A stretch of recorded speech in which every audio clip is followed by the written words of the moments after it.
آئیلٹس کی بیماریاں جو ہیں وہ بہت دکھائی دیتی ہیں، اس میں فرق کرنا بہت مشکل ہے.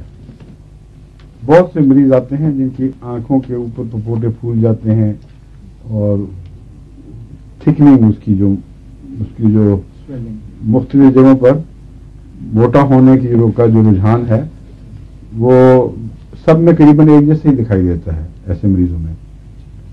تو اس میں پھر میں تو کوئی وجہ نہیں سمجھتا تفریق کی، اور کیونکہ وقت نہیں ہے تفریق معلوم کرنے کا، جب تک سارا مزاج انسان بیٹھ کر نہ کسی کا سنے تفریق نہیں کر سکتا. تو چند موٹی موٹی دوائیں جو اس میں نے مفید دیکھی ہیں وہ ٹرائل بیسس کے اوپر ہی ہوتی ہیں.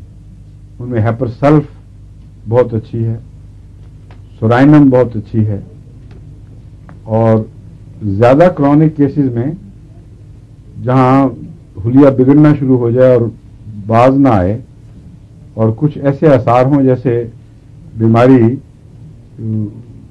اندر جم کے بیٹھ گئی ہے اور بگاڑ رہی ہے اس کو، آنکھ کے حلیے کو اندر تک اثر کرنے لگ گئی ہے.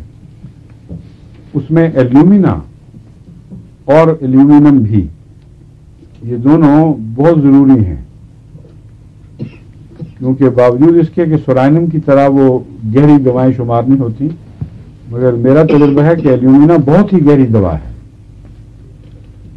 اور بڑی وجہ اس کی آج کل یہ بھی ہے کہ ایلومینا کا استعمال بہت بڑھ گیا ہے. ایلومینیم کے برتن عام استعمال ہوتے ہیں، ان غریب ملکوں میں خاص طور پر ایلومینیم کے برتن استعمال ہوتے ہیں، اس لیے وہاں ایلومینیم کو نہیں بھولنا چاہیے.